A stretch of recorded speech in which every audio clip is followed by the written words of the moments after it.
अस्सलाम वालेकुम हाज़रीन। मैं अज़ीम गुड़ाकू वाला फिर एक बार आपके सामने हाज़िर हुआ हूँ। यही 22 तारीख को जनरल बॉडी है बैंक की, मुस्लिम कोऑपरेटिव बैंक की जनरल बॉडी है।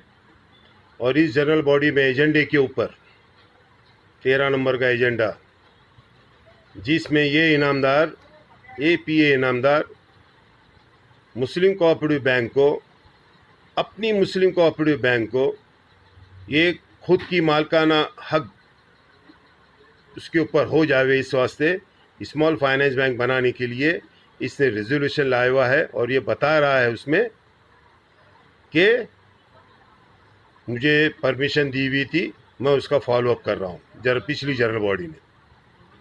हाजरीन, मैं यहाँ पर एक बात फिर से दोहरा रहा हूँ, 22 तारीख को बराए मेहरबानी अपने देखो, बैंक का कोई इलेक्शन है नहीं भाई, अभी मुझे क्या इसमें कुछ मिलने वाला है। हम इनामदार के अगेंस्ट में यहाँ पर लोगों को जागरूक करने का काम कर रहे हैं कि अपनी बैंक को बचाओ, बैंक को बचाओ। इसके लिए 22 तारीख को बराए मेहरबानी अपनी बैंक को अपना मालकाना हुकूक में रखने के लिए आइए भाई, मेहरबानी करके आइए।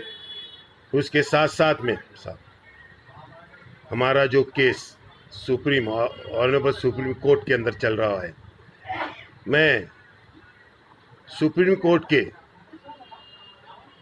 ऑनरेबल इज्जत माब चीफ जस्टिस चंद्रचूड़ सिंह साहब को एड्रेस करने की जुर्रात कर रहा हूं सर।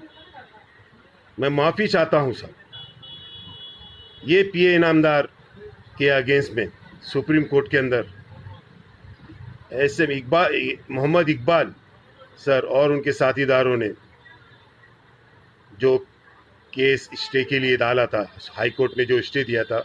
मैं आपको छोटी सी हिस्ट्री बताना चाहता हूँ चंद्रचूड़ साहब की खिदमत में। मैं एक छोटा सा आपकी खिदमत में एक सब 2019 में मुस्लिम कोऑपरेटिव बैंक के PA इनामदार के अगेंस्ट में पूना में सहकार आयुक्त, जो एक IAS ऑफिसर रैंक का एक बंदा है, सोनी साहब, सहकार आयुक्त जो IAS ऑफिसर है, उन्होंने ये PA इनामदार को इस मुस्लिम बैंक के अंदर इसने कुछ घपलेबाजी की, इसके वास्ते उसको मुलजिम ठहराया। चंद्रचूड़ साहब बहुत मेहनत करके, हम मिडिल क्लास के लोगों ने बड़ी मेहनत करके कागजात जमा करके सोनी साहब के सामने रखी। सोनी साहब के बाद उनके महकमे ने इसके ऊपर पूरा ऑडिट किया। ऑडिट करने के बाद सोनी साहब ने डिसीजन दिया, इनामदार गिल्टी, इसको बैंक से क्यों ना निकाला जाए। ये डिसीजन दिया हुआ है सर।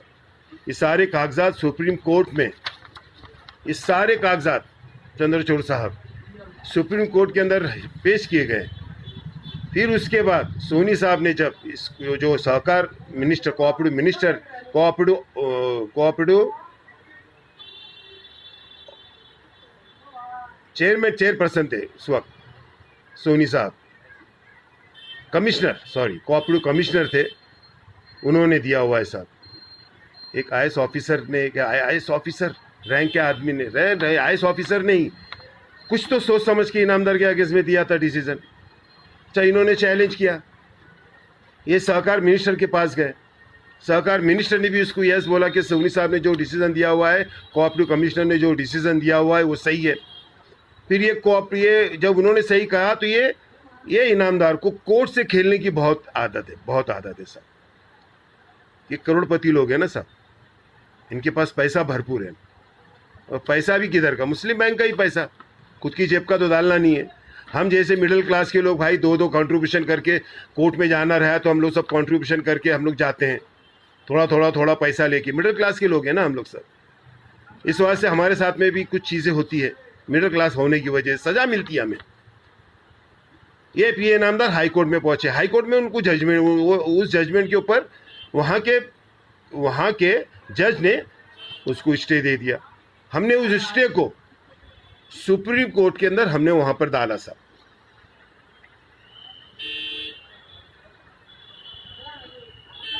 2020 में इकबाल सर, मोहम्मद इकबाल और उनके साथीदारों 2020 में सब वर्चुअल मीटिंग में, वर्चुअल के तहत कोर्ट के अंदर हमने ये हाई कोर्ट के अंदर जो डिसीजन दिया हुआ है पीए इनामदार को जो स्टे दिया है, वो डिसीजन का हमने सुप्रीम कोर्ट के अंदर डाला। वो 2020 के अंदर इकबाल सर ने डाला हुआ है सर।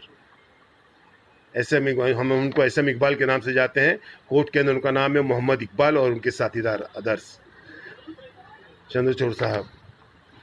बहुत मेहनत करके इकबाल सर के उनके साथीदारों ने इनामदार, ये करोड़पति गजबपति है, इसके अगेंस्ट में मिडिल क्लास के लोगों ने कागजात प्रोड्यूस किए। उसकी वजह से सहकार कमिश्नर ने इसके अगेंस्ट में डिसीजन दिया।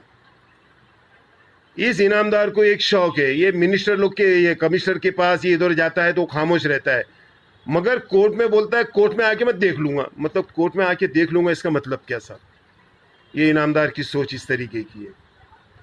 ये ऐसा इसको ऐसा लगता है कि कोर्ट में आ गया ना मैं खेलूंगा। अभी हम मिडिल क्लास के लोग बार बार तारीख पे तारीख, हम हर तारीख पे अगर दहली आना जाना रखे, हम कहाँ से लाएंगे साहब इतना पैसा? आप कहाँ से लाना हमने इतना पैसा? हम सीधे साधे लोग कंट्रीब्यूट करके हम लोग हाई कोर्ट तक पहुंचे। सुप्रीम कोर्ट पे भी हमने कंट्रीब्यूट करके वहां पर आप तक, आपके पास पहुंचे। 2020 से लेकर आज तक सब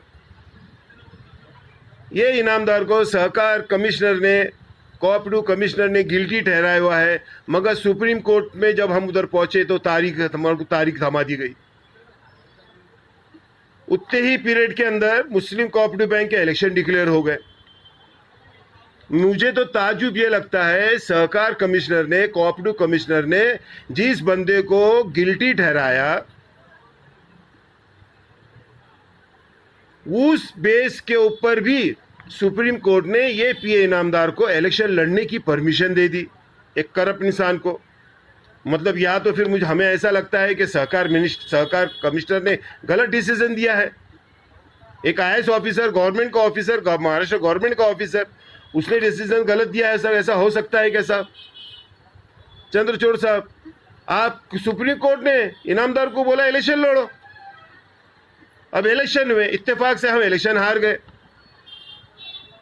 आप जब ये केस निकले, जब आपका ये केस हमने जब वहां पर आपके मीटिंग में डाला था, तो उस वक्त आप उसमें लिखा हुआ है इसमें कि in the main there shall be a stay of operation of the input judgement and order pass by the high court. इसमें सब लिखा हुआ। आपने उसको हमारे को स्टे दिया, इनामदार को वहां पे बैंक में परमिशन नहीं थी बैठने की, सुप्रीम कोर्ट ने दिया। बहुत सही डिसीजन दिया था साहब स्टार्ट में, मगर तारीख बढ़ी। 2020 का केस होते 2024 आ गया।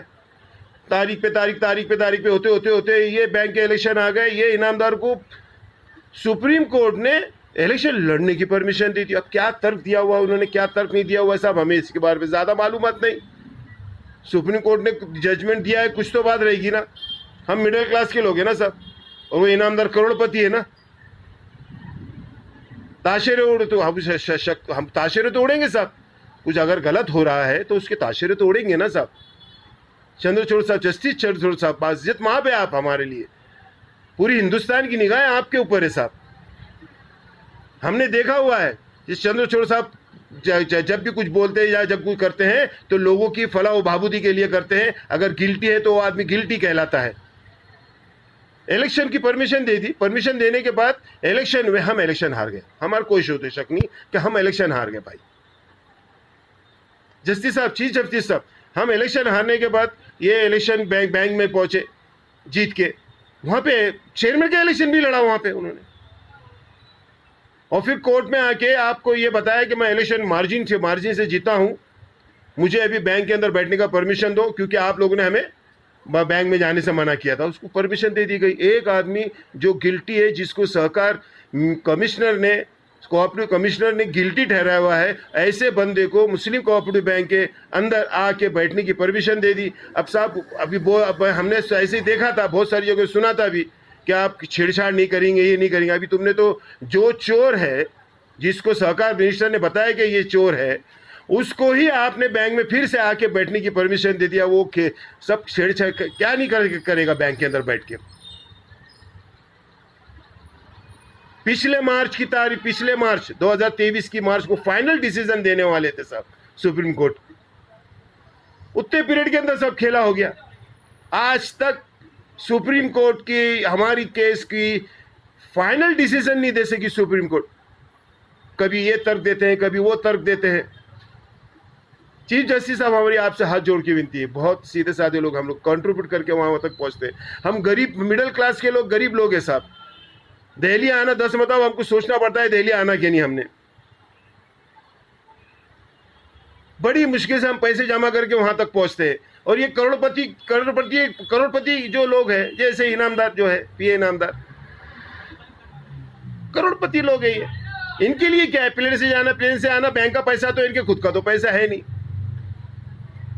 और फिर ये कोर्ट क्या खेल खेलती है, फिर तारीख हमको दे देती है, कभी ये तर्क बताया जाता है, कभी वो तर्क बताया जाता है। सब उसको परमिशन दे दी गई है, इलेक्शन लड़ने की परमिशन, बैंक में बैठने की परमिशन। एक आरोपी जिसको प्रूफ हो गया है कि ये आरोपी है, कोऑपरेटिव कमिश्नर, फिर बता रहा हूँ मैं, कोऑपरेटिव कमिश्नर ने उसको बताया हुआ है, मगर सुप्रीम कोर्ट की नज़र में क्यों नहीं आ रहा, समझ में नहीं आ रहा है साहब। क्या सुप्रीम कोर्ट सिर्फ करोड़पति लोगों के लिए ही है? मिडिल क्लास के लोगों को जजमेंट कब मिलेगा साहब? हमें इंसाफ कब मिलेगा? मिडिल क्लास के लोगों को इंसाफ कब मिलेगा साहब? हम जैसे लोग सीधे साधे कंट्रीब्यूट करके आने वाले कोर्ट के अंदर, और हमने कागजात सबमिट करके पूरा प्रूफ बताया कि ये करोड़पति आदमी गिल्टी में है, सहकार कमिश्नर ने इसको बोला हुआ है। सब होने के बाद भी साहब आपके यहाँ पर तारीख पे तारीख होती है। 1.5 साल हो गया साहब, पिछले मार्च से अभी तक हमारे केस का मामला नहीं हुआ है। इतने पीरियड के अंदर ये इनामदार ने इस मुस्लिम कोऑपरेटिव बैंक को ख़त्म करके इसको रूपांतर करने के लिए, कोई स्मॉल फाइनेंस बैंक में रूपांतर करने के लिए इसने पूरी एड़ी चोटी का जोर लगा दिया है। एक गिल्टी आदमी को आपने साहब यहाँ पर लाके बिठाया बैंक के अंदर। इसको गिल्टी कब हुआ? ये कोऑपरेटिव एक्ट के तहत 83 कोऑपरेटिव एक्ट के तहत ये गिल्टी ठहराया हुआ है बैंक के अंदर। सहकार कमिश्नर ने ये गिल्टी उसको बनाया हुआ है कि 83 की तरह आप इसमें आपने गफला किया हुआ है बैंक के अंदर। ये कोऑपरेटिव, ये कब बताइए आप? स्मॉल फाइनेंस बैंक बन गई, कंपनी लॉ में आ जाएगी। ये कंपनी लॉ में अगर बैंक आ गई तो फिर आप अगर डिसीजन भी देंगे तो ये इसको इंप्लीमेंट करेगा क्या? ये तो बोलता है मैं तो कोर्ट में खेलना जानता हूँ, कोर्ट से खेलना जानता हूँ। हम जैसे सीधे साधे लोग को तारीख पे तारीख दिलवा के हमारे को लंबा खींच के हमारी हिम्मत तोड़ने का काम ये लोग करते हैं, करोड़पति। फिर ये कोर्ट, सुप्रीम कोर्ट की तरफ हमने कैसा देखना साहब? बड़ी आस लेके सब हम आपके पास लाइव मैंने ये फिल्म बना के आपके सामने पेश करने की मैंने जुर्रात की है। अगर आपका दिल दुखा होगा सुप्रीम कोर्ट के अंदर कभी किधर कोई औलना होगी तो साहब हमें माफ़ करें। अगर आपको ऐसा लगता है कि हमने गलती की तो मुझे आप जो सज़ा देना चाहे देंगे, मगर मैं बोलने से रुकूंगा नहीं साहब, क्योंकि हिंदुस्तान के कानून ने हमें बोलने का हक दिया हुआ है। अगर हम पे नाइंसाफ़ी होती है, हमारी केस को सिर्फ लंबा करोड़पति होने के, जो आरोपी करोड़पति होने की वजह से मिडिल क्लास के लोगों को तारीख पे तारीख देने का काम सुप्रीम कोर्ट करेगा, तो फिर हमने क्या करना? हम तो आपके पास आएंगे ना, फिर हम आप चीज़ के पास क्यों नहीं बोलना हमने? आप इज्जत में आप है। आप, मेरी आपसे गुजारिश है, मैं इज्जत माफ साहब 15 तारीख को डिसीजन दीजिए साहब, हमारा फाइनल डिसीजन दीजिए। या तो वो गिल्टी है या नहीं है गिल्टी साहब। आप जो भी आपके सामने कागजात है उसको देखते हुए आप प्लीज बराए मेहरबानी इसको साहब बराए मेहरबानी आप मेहरबानी करके हमें इंसाफ दीजिए साहब। हम सीधे साधे लोग हैं साहब, हिंदुस्तान के सीधे साधे लोग हैं, टैक्स पेयर लोग हैं, छोटे मोटे कारोबारी लोग हैं हम लोग, करोड़पति लोग नहीं है साहब।